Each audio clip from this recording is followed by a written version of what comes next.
We're joined now by our beef cattle specialist, Dr. Paul Beck. And Paul, Barry just got done talking about prussic acid, but nitrates are actually a concern too this time of year that producers need to be considering. Yeah, prussic acid and nitrate poisoning are similar in that they show the same symptoms in the animal. And in a lot of cases, the same forage types or the same species can be accumulators of both. So, and this time of year, we can have concerns in both of those. So, you know, the way these nitrates work is it keeps the oxygen from taking up oxygen. So the symptoms of asphyxiation that the animal shows will be very similar for both. So rapid death, staggering, and all those same symptoms. So, you know, both of them can be a concern, but with nitrates, it's where these plants, cane-type plants, sorghum, Sudans, Johnson grass, take up nitrogen, and they produce a compound called nitrite, or nitrate in the plant, and it's a metabolic secondary compound on its way to producing plant proteins. So whenever it produces nitrate, it is broken up in the rumen. The rumen microbes change it to nitrite, and that goes into the bloodstream through the rumen wall.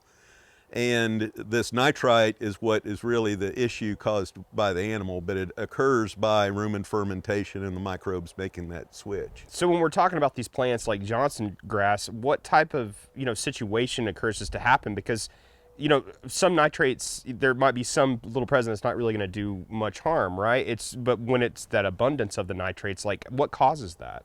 So it's the plant taking up nitrogen, and then it's with drought, or any other circumstance that causes that plant to stop growing, those nitrates will accumulate. And it's usually in the older tissue and higher in stems, similar to prussic acid, where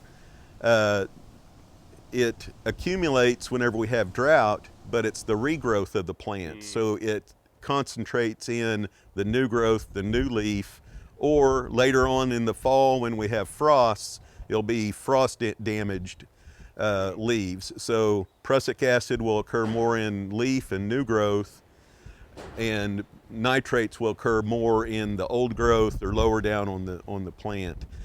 So we're standing next to hay. It's the time of the year people are putting hay back for the winter. Is that a concern at all that those nitrates or prussic acid will be in this hay at all? Yeah, so if you have a nitrate accumulator or a prussic acid producer in your hay stand, Johnson grass, Sudan grasses, sorghums, that would be a concern. For hay, when we cut the plant off and it gets starts drying, the prussic acid will volatilize and go out in the air. So it's usually not a concern with a hay crop that's allowed to dry in the field. Nitrates stay in the plant, and once it's there, it's always going to be there. So the best case for nitrates is to let it grow and grow out of that issue. If you have a plant that's got prussic acid issues and you're going to cut it for hay, go ahead and cut it for hay and let it get dried down, and it will be safe whenever it's done. So when it comes to testing for prussic acid and nitrates, the local county extension offices, they have the means to test if a producer's concerned. Yes, so if you have concerns, take your plants to your county office. Since the prussic acid is so volative and will disappear, you need to pack it into a Ziploc bag and keep it wet and get it directly to the office, or have your county agent come and do this test field side.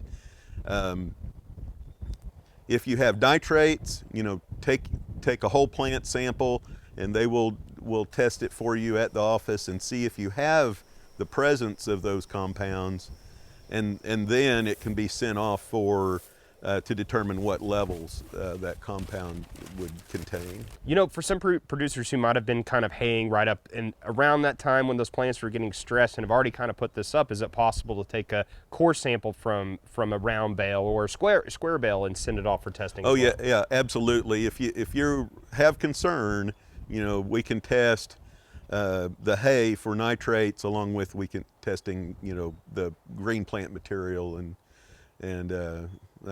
anything that we can sample, we can test for nitrates, and it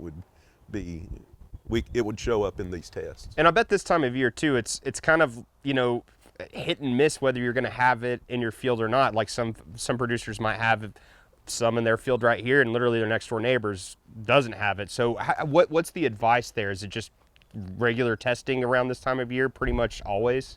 Yeah, if you have known nitrate or prussic acid accumulators, it can be a hot spot in the field. Yeah. So it's best to get a random sampling from across the field and a random sampling of several round bales to get an idea of what levels of these toxic compounds you may have. Yeah, because I imagine the way people find out is having a dead cow in their field more than likely. We would rather do it by testing than let the animals find it by having problems.